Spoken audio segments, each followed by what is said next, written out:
started. Welcome, everyone.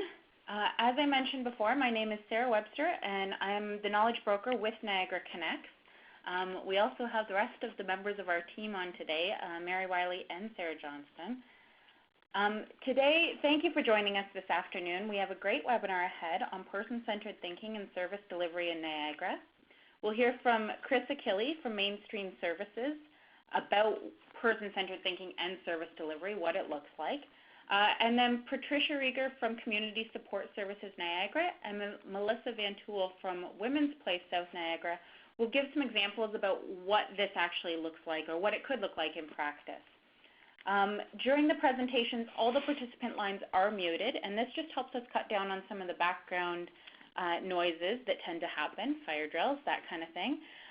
But also it allows those of you that are joining in groups to have conversations if needed during the presentation. After the presenters have gone through their slides, we'll then open up the call for some discussion. And at that time, we'll prompt you to either unmute your individual line or use the chat pod. If you're joining us on this webinar for the first time, what you'll see is in the middle of your screen, the slides will change.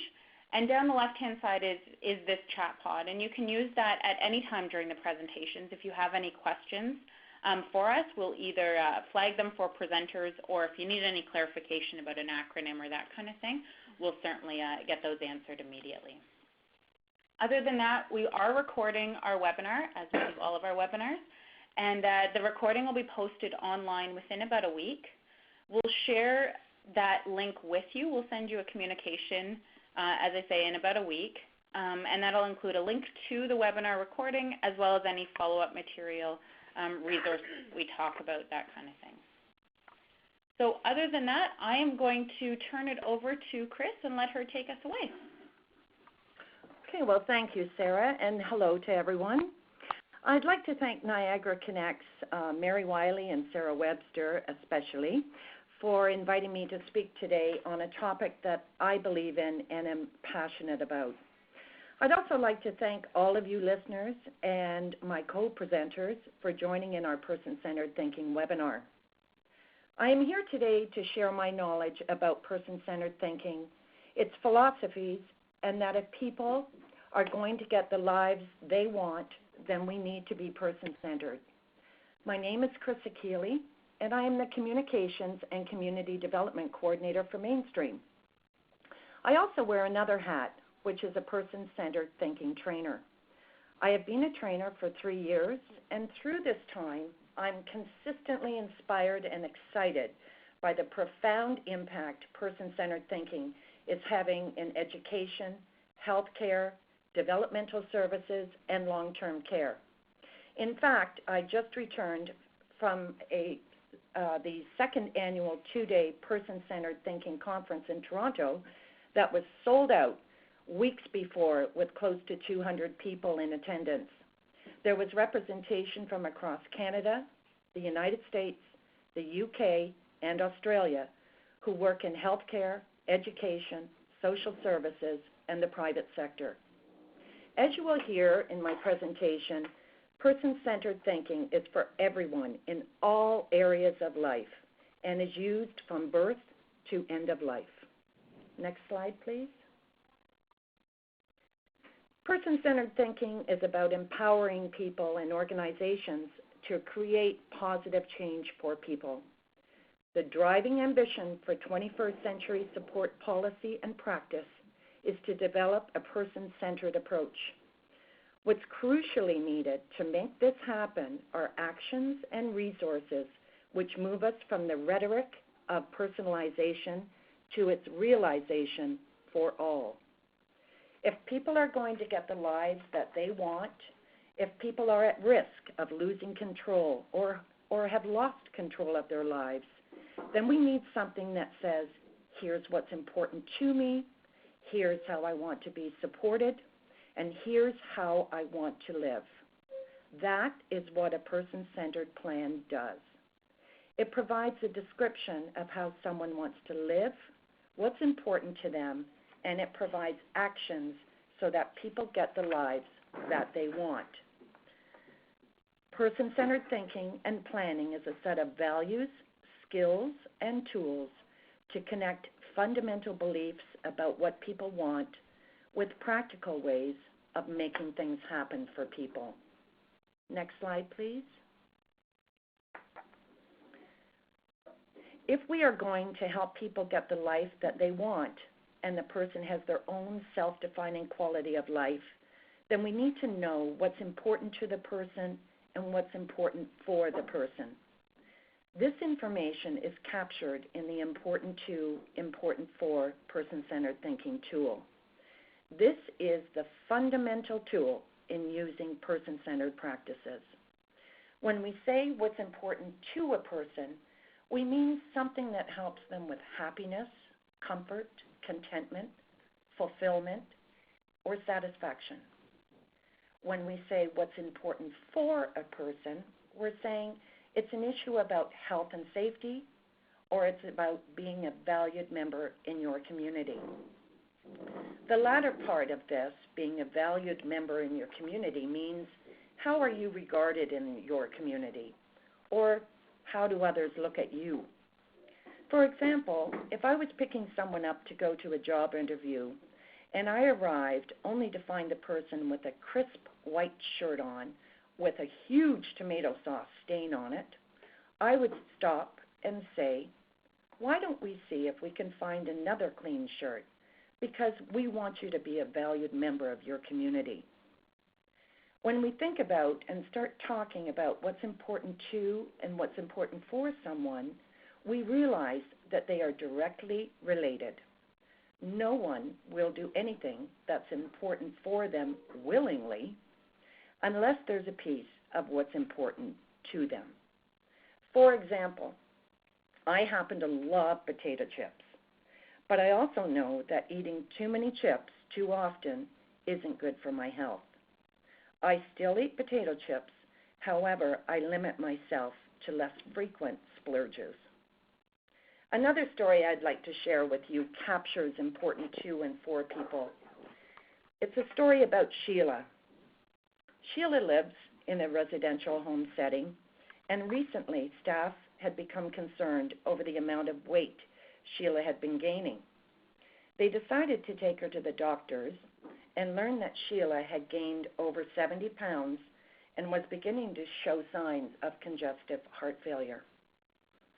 After sharing this information with the other team members, they decided to get a treadmill for the home, hoping that exercise would help with her weight loss. They even added a television for her to watch while exercising. Needless to say, Sheila became bored with this and discontinued her exercise plan. After this failed, a staff member who belonged to Curves invited Sheila to attend one of her classes to try and spark some interest. Again, Sheila did not enjoy her experience. Knowing that they had to help Sheila, they brainstormed, and a male staff suggested that he could take Sheila with him to his co-ed gym where he was a member.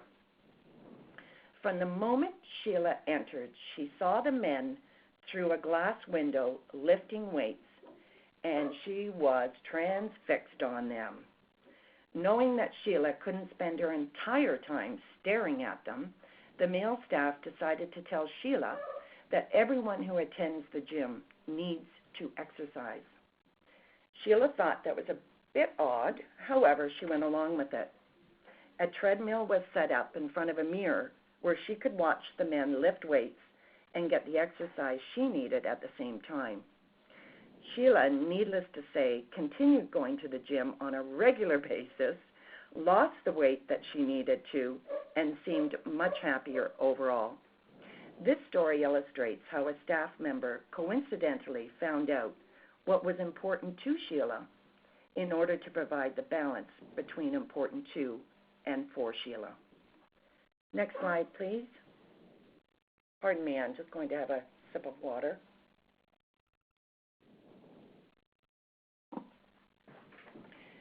The next thing I'd like to talk about are OnePage Profiles. OnePage Profiles are the foundation stone for personalization. Personalization begins with a one-page profile. So what are they, and what do they do? A one-page profile is one sheet of paper that says what others appreciate or like about me, what's important to me, and what others need to know to best support me. Historically, we have focused more on what's important for keeping people healthy and safe. Personalization keeps a balance between what's important to people, what matters to them, and what's important for them. We must listen and act to people as the experts of their own lives and what they need to support them. One-page profiles can begin at birth and continue until the end of your life. The youngest one-page profile was designed for a 3-month-old whose name is Flo. Her profile was used to help grandparents when babysitting, family members, and others who needed to know what's important to Flo and how best to support her. This profile acted as a changing, living description and was used when Flo entered nursery school and carried with her throughout her school years. Wouldn't it be wonderful to have one-page profiles created for every child and presented to the teacher at the beginning of each year? Having a one-page profile would identify their gifts, their talents, their value, and how best to support them in their learning environment.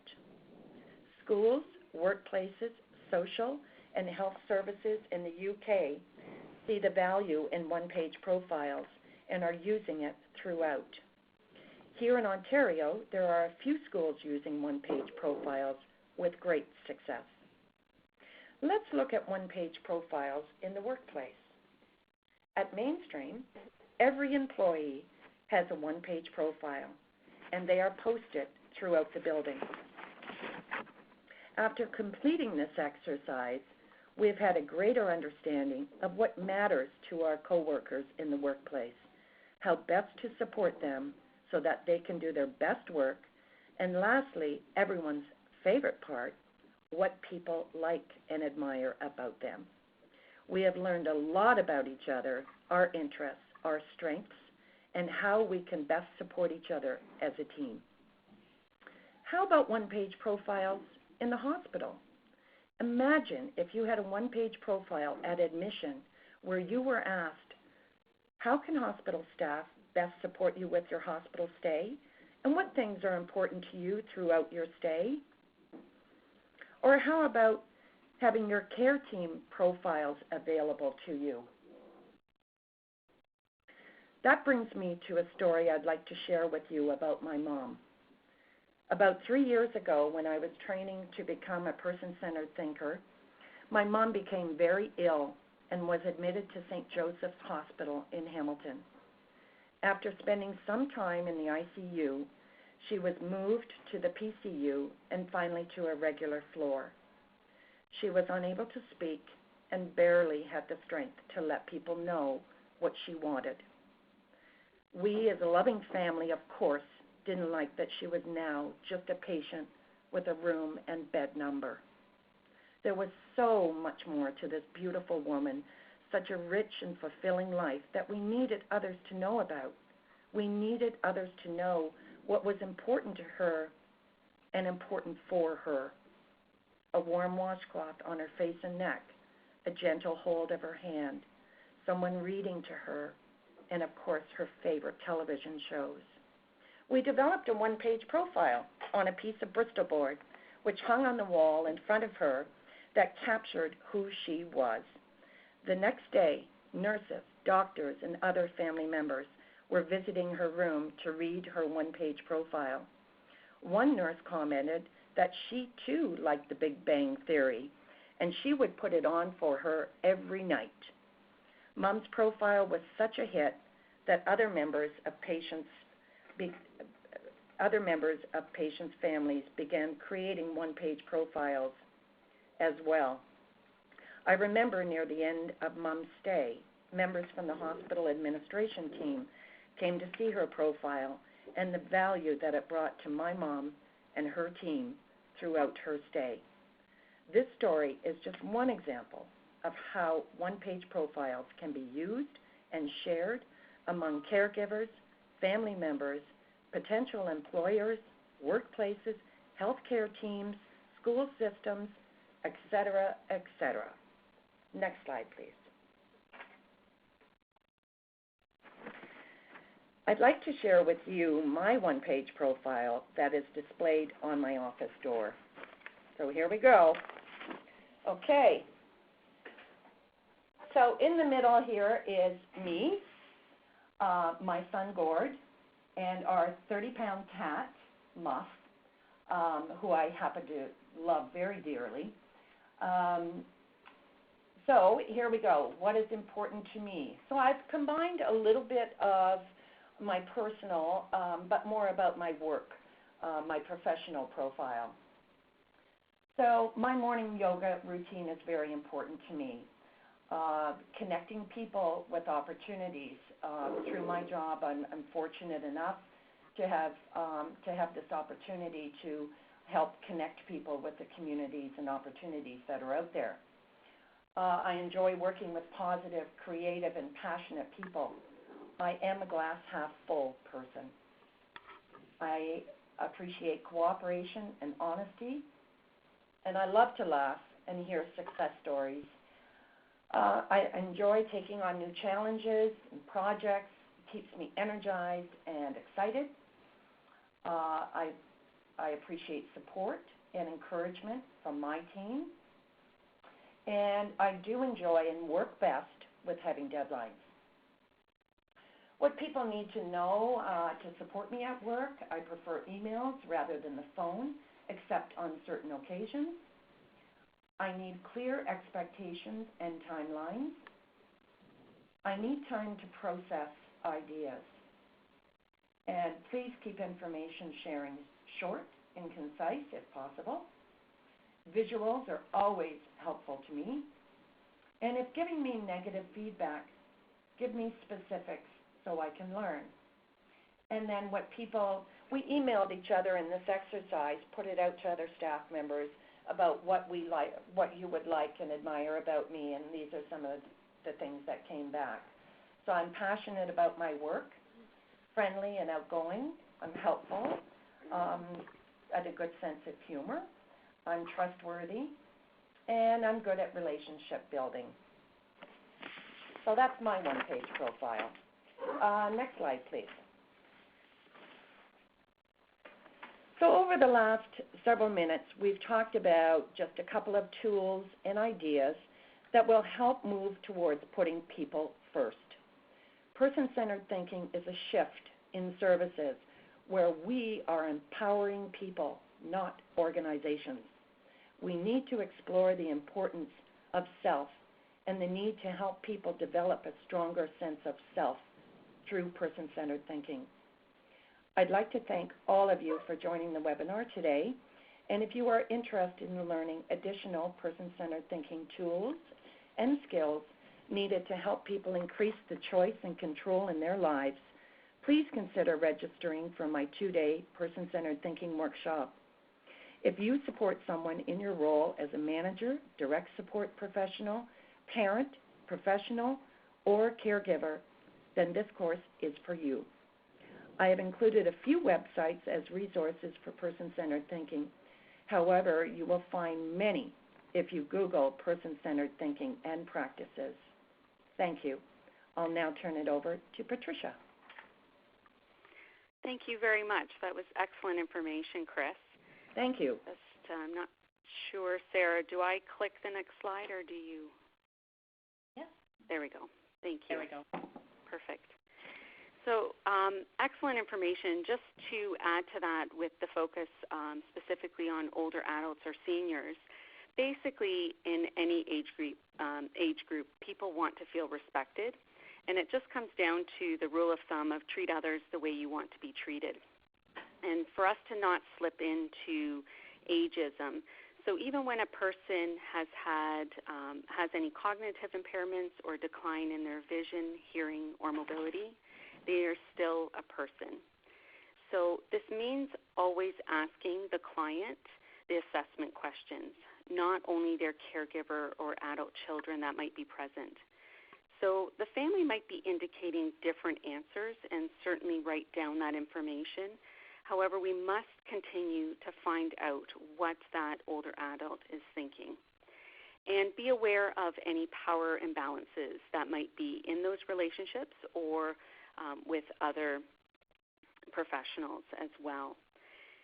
We need to consider the accessibility in our resources, communication and interactions. We need to be patient when clients might be frustrated because they may have had other negative experiences with other services or professionals where there was a power imbalance and they were told what to do instead of considering what they wanted. And just as Chris was mentioning, to ask how to best support that person. We really need to find out about them.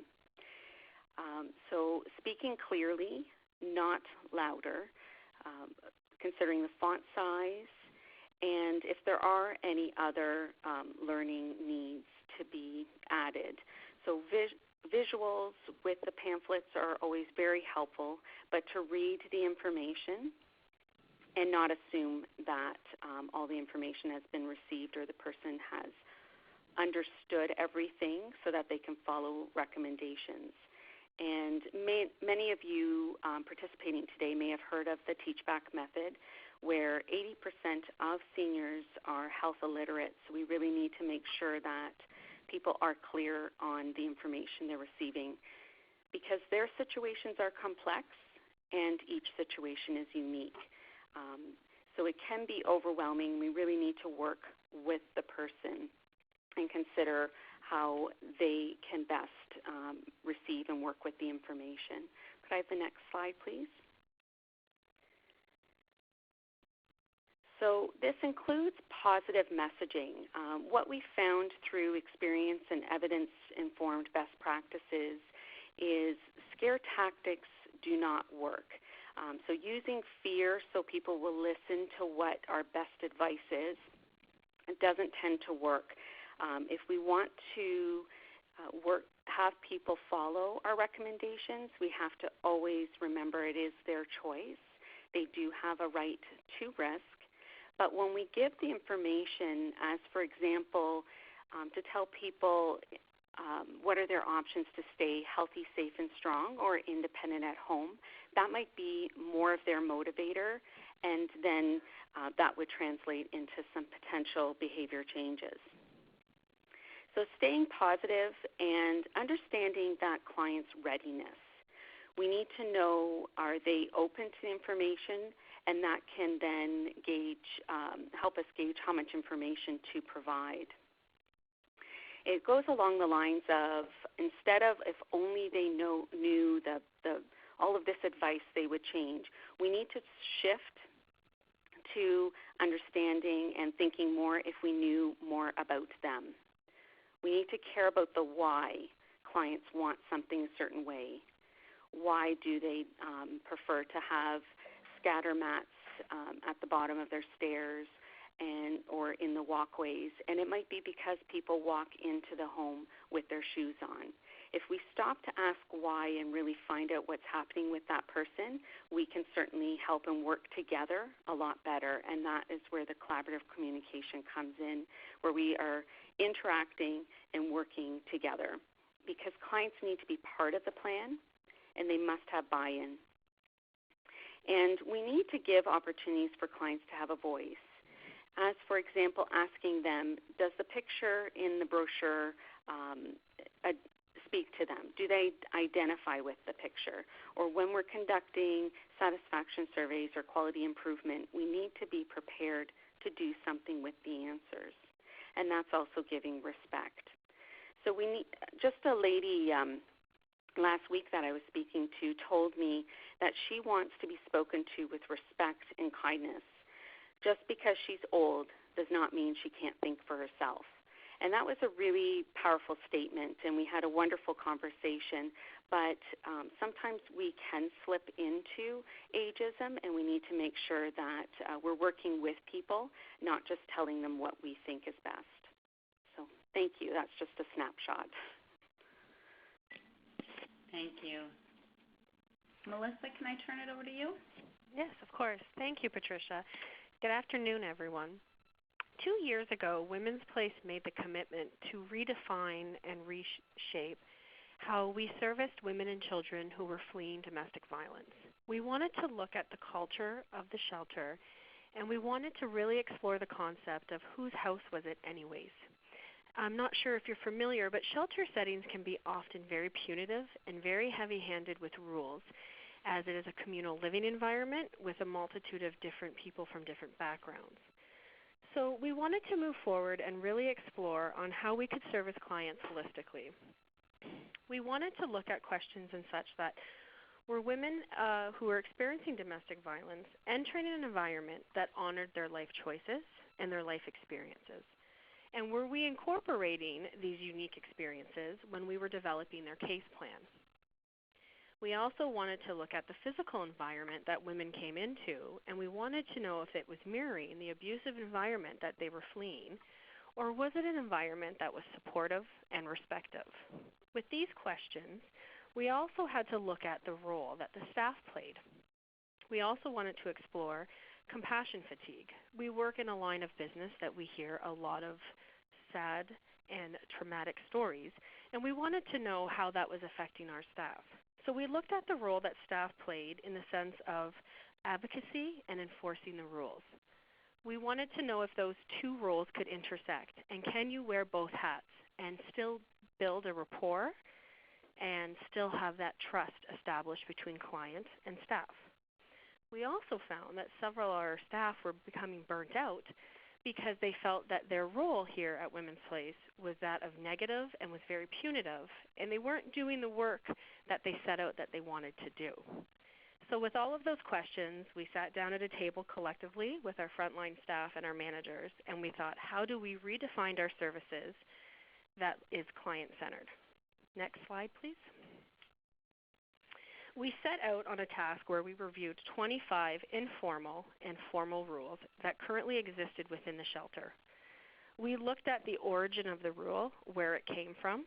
We looked, did it help or hinder clients, and did it help and hinder staff in their role as an advocator? We also wanted to talk about the pros and cons of eliminating rules and how that would look in everyday life within the shelter. We collectively as a team decided that we could remove 20 rules for a small time period and see how that would play out in the everyday operations of within the shelter, how it would affect the staff to do their role as an advocator, and how it would help or hinder the woman in restabilizing their life. We were successful in removing 20 rules, and we really did as a group redefine what advocacy meant to us. So we redefined it, and we decided that we wanted to meet the client where they were. So every woman comes through our door at different stages of crisis, and we wanted to very much tailor their programming to that crisis and that woman's life experiences. We allowed the client to establish their own case plan, and staff, instead of taking the lead, as we did in the past, we allowed them to navigate and take the driver's seat. We focused on survivor-created outcome, and like I said, we walked beside them in their choices. We began to tailor programming to meet the women as it related to her crisis and her trauma. With that, we had to look at the woman as a whole, and we had to incorporate every aspect in her life, which just meant looking at things like addiction, child protection issues, and mental health, and not just focusing on the DV, because we recognized that DV was one aspect on the whole spectrum of this woman's life, and we couldn't ignore anything else. So with that, we went back to the table and we asked our frontline staff what they would need from us, and we would need training. So we embraced the stages of change model, which recognizes women at different stages of their crisis. We also transitioned from staff being rules enforcer to an advocator and an empowerer. And that meant that if we took away 20 rules, that they had more time to focus on dealing with women who were in crisis and building that therapeutic rapport and not telling them that they had to do dishes or that they were late for curfew. With that, we also made some internal changes, and we are slowly embracing the harm reduction model. As I said previously, we had to start to really open our eyes and shift our focus on dealing with women who had DV and also who had addiction issues. Next slide, please. So along the way, we've made, I believe, very successful impact on many women. We've seen that we have more detailed and fluid case plans. The case plans now involve the women, and they're very specific to their needs. And they really do incorporate things that, as a counselor, we would have never thought before. They're very detailed in what's important to a woman and her choices on where she is presently and where she wants to be in the future. We saw that women were more empowered by making their own choices and were more successful in following through on these case plans because they were the ones that established them. We've had less discharges due to breakdown in services or in relationships with staff. We have women that feel that they're in a more relaxed environment and not one that was mirroring their abusive relationship. We've created a far more open environment for us to do safety planning. In the past, when we had very punitive rules around overnights and curfews, women really felt the need to not be truthful in where they were going or the reasons why they were late, which essentially, is really punitive to do to a grown woman. And we didn't have the ability to safety plan around the choices that the women were making. So now we really have that open conversation with women, and we safety plan in all different aspects, from addictions to the mental health to the DV, which allows us to really work with that woman on all levels. The more client contact between staff has really defined that counselor and staff relationship. We've seen more rapport being built and a better trust level being established. However, with any changes, we have encountered some challenges. And the challenges, we are still moving through them, and we work on them every day, and we always have open conversations. But it really is a less defined role for staff to follow. Before, when you came into the agency, there was a set list of rules, which made it very easy as a staff member to go about your day. So for newer staff, it can be challenging because with the rules removed, you really have to focus on your assessment skills, and you have to engage in those harder conversations. We did have a huge switch in how we did conversations. So when we no longer focus on rules, you start to shift your conversations around expectations. And that's been a little bit of a harder theme for some people to kind of take in. People equate when you remove rules that there's going to be chaos, and that's not necessarily true. So it's just having some of those workers switch their perspective. As a shelter, we do have harder to serve clients, so those have been challenging, whereas before with rules it's very clear-cut. And so with harder to serve, when they have complex needs, it really does rely on communication within staff, case planning, and open conversations. And we also really are asking our counselors to focus a lot more on the woman as a whole. And that can be difficult for some people when we're not overly trained in addiction, and that's not our area of expertise. So, so far the staff have done wonderful. We have an amazing bunch of ladies on staff, and they have taken on this new program delivery like warriors, and it's been quite successful. We have a long way to go, but we are very confident that we will get there completely. Thank you. Thank you so much. And thank you to all three of our presenters. That was pretty fascinating and pretty great to be able to see a concept like person-centered thinking and service delivery, which can seem like something that, oh yeah, we know it's great to practice this, but actually see some examples of what that can look like in different organizations. I'm going to pause here and ask if there's any questions from anyone on the phone. So if you'd like to verbally ask a question, you can do so by pressing *7 and unmuting your phone, or you can type questions into the chat pod, and we'll read them out and have our presenters address them.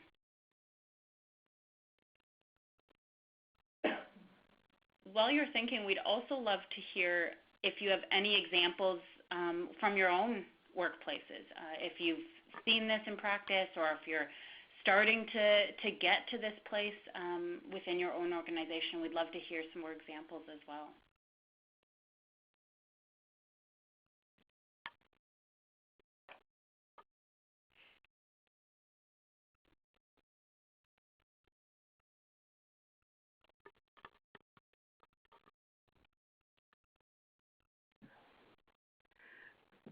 Can you hear me?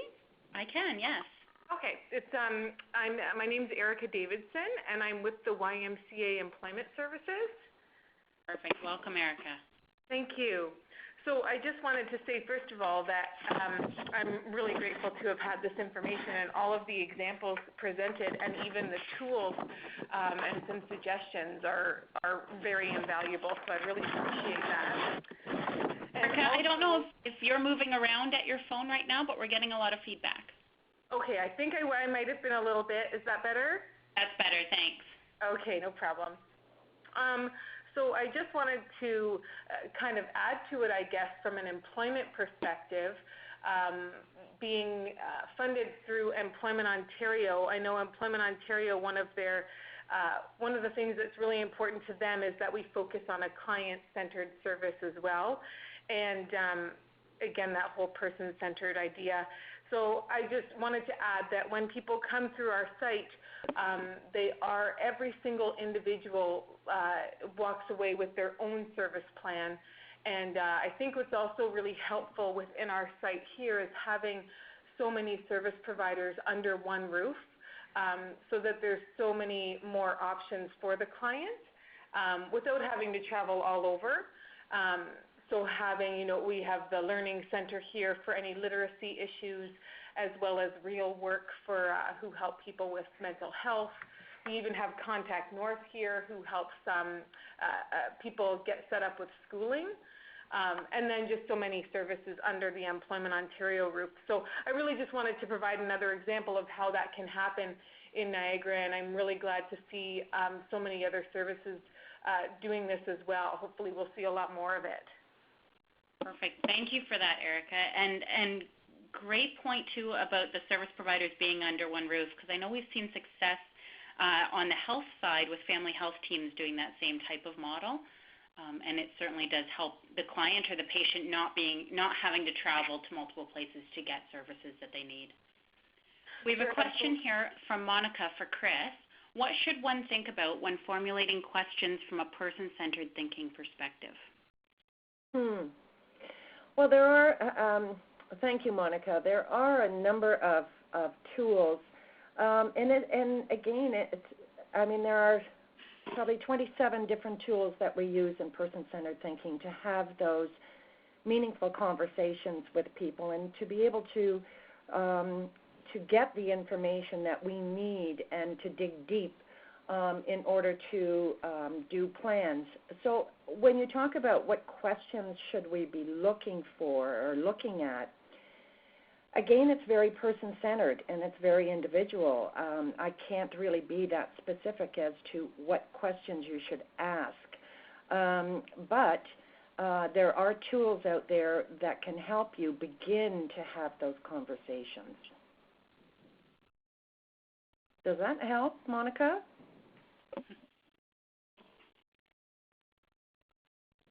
Yes. Perfect. Any other questions or examples of how you might be practicing person-centered thinking?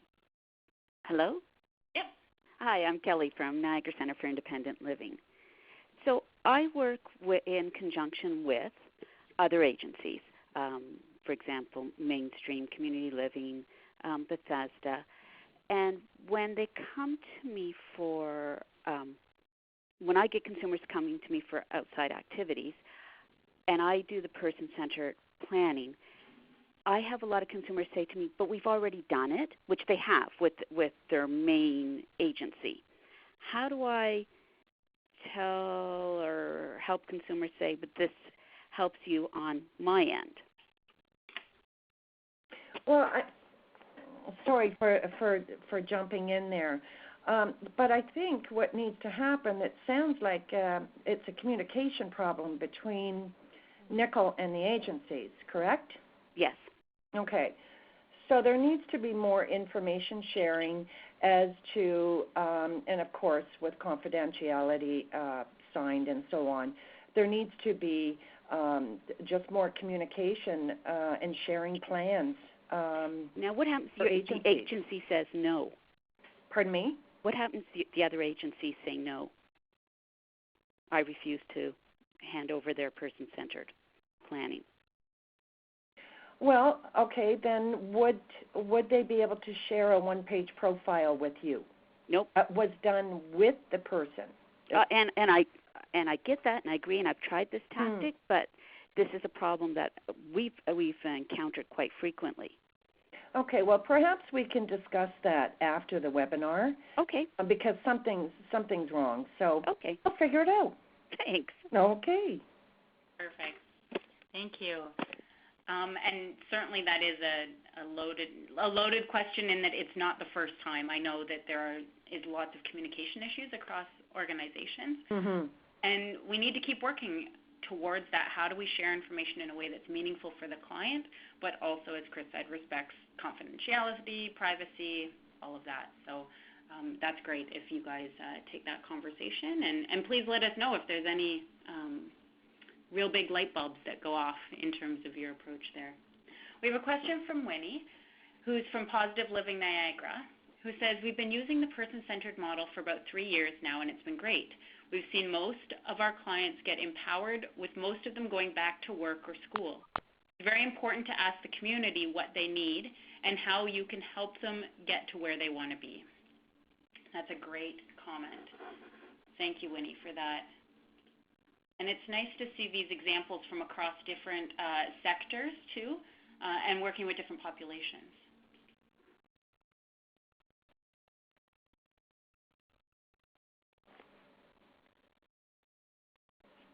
Any other questions from the audience? Hi, can you hear me? I can, yeah.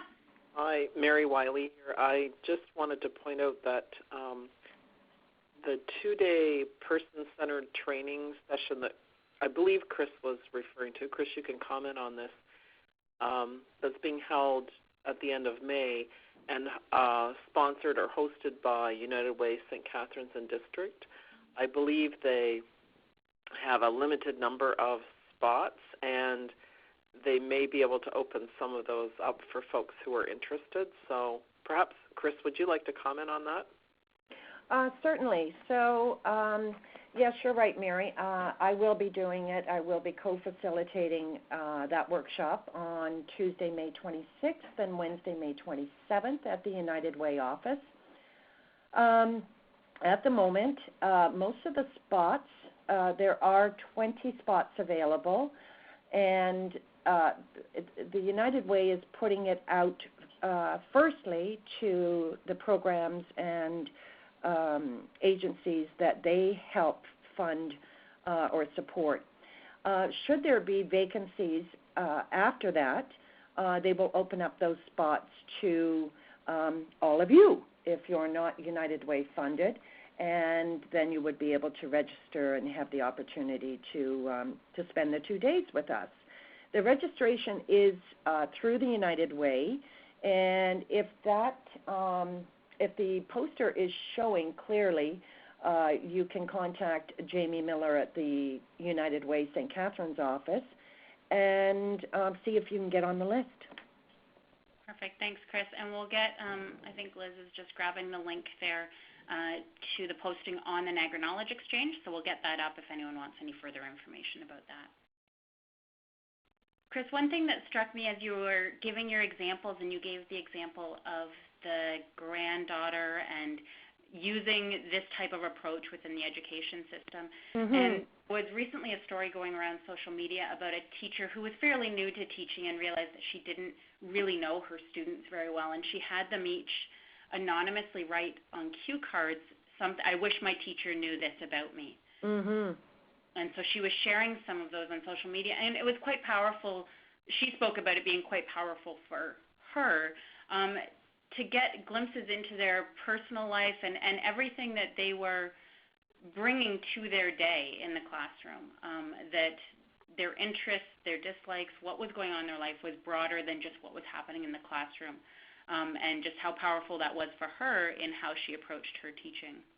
Yeah, and thanks for saying that, because yes, one-page profiles are so powerful and can be used throughout our lives, and I really see it working well, in all sectors, but when it comes to children and our education system, I really see the value in that. And for teachers, for staff, for families, for the student, number one, the person-centered, but it would be nice if we could get there one day and have these one-page profiles, and it would sure make life a whole lot easier and for parents and teachers, but also much more enriched for our young people moving forward.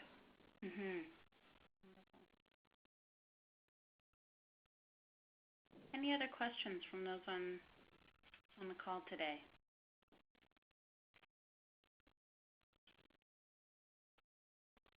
Mary here again. I was just going to mention another example.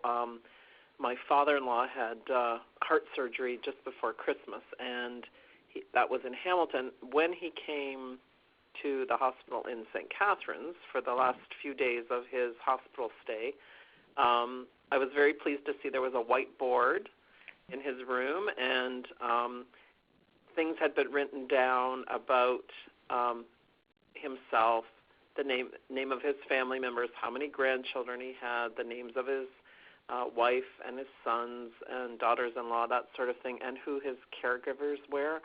And so that was an example, I think, of exactly what Chris has been talking about. Mm-hmm. So it's good for both for the person being served, for the family members who come in, and also for the caregivers. That's true, Mary. Thanks for sharing that. And certainly a way, too, to help, Chris, as you said, and our other speakers as well, develop that relationship with people, too. I think back to even in long-term care, the same type of approaches as you've mentioned, Mary, where it's, a one-page description on someone's door, that kind of thing. Not only does it help care, but it helps people going into that room have conversation starters kind of in their back pocket that, oh, you've got so many grandkids or that kind of thing. And that's worked very well in the past, too. And, I just have to say as well, I just have to chime in here to say, we don't give our nurses and care teams enough credit. I would love to see them sharing a mini profile of themselves with patients and with other staff, their teams, because it really benefits everyone. And so it needs to be reciprocal. I don't see that it should be all about the patient. Teachers or nurses are wonderful and compassionate people, and I think that they need to share a little bit about themselves, so it also adds that human element to them as well and what their lives look like. Melissa just chiming in. I was just thinking now as we're talking about this one-page profile, and I really want to look how we can adapt it into our shelters, because we deal with such sensitive stories and such sometimes graphic details that we really are re-traumatizing our women when they have to go to different services and retell their story. Mm-hmm. So I'm just trying to think how, because we work collectively with so many different agencies on the, addiction and mental health spectrum, if we could somehow incorporate this one-page profile for these women, that when they go to these collateral services, they don't have to start from the bottom up, right? They've already have their story. So it really does help them lessen that traumatic experience when you have to constantly tell these intimate details essentially to strangers for the first time. So it's a great, it's a great concept, and I really want to look how I can work it into our programming here at Women's Place. Mm-hmm. Wonderful. This is Tricia. I think it's a great idea for our clients, and I'm thinking, too, when you were saying not just patients, for the employees as well, how to best support them in their learning and growing in the workplace, too.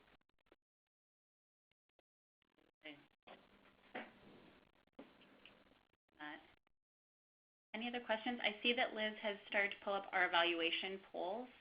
So if you could just take a minute to answer the questions on the screen, there'll be 4 questions coming up. But in the meantime, are there any final questions or thoughts from participants before we sign off today?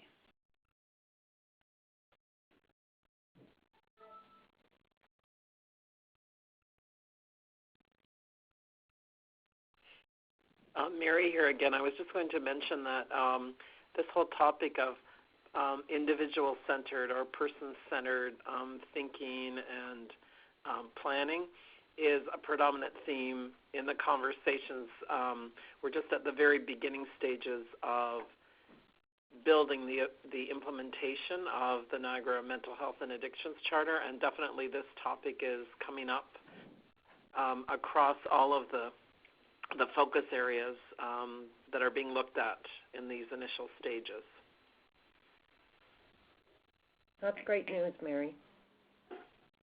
And well, certainly for those on the phone, if you're not already a member of the Niagara Connects community, I encourage you to visit the Niagara Knowledge Exchange. We'll put the link up, and you can click the sign up button, I believe it is. It's called in the bottom right-hand corner, and join our mailing list. We do let you know of upcoming webinars that are happening, like this one.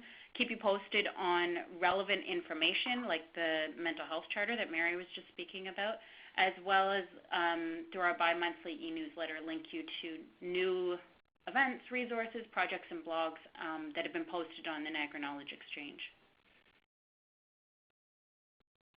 Perfect. Thank you, Kristen, for your comment. All right. Well, thank you, everyone, and a big thank you to all three of our presenters today for taking the time to speak to us this afternoon. And as I said, we'll be in touch in about a week with the link to the recording and the links to the resources, of course, that Chris spoke about as well. Okay? Thank you, Thank you, everyone, and have a great afternoon. Goodbye. Thank you. Thank you. Thank you.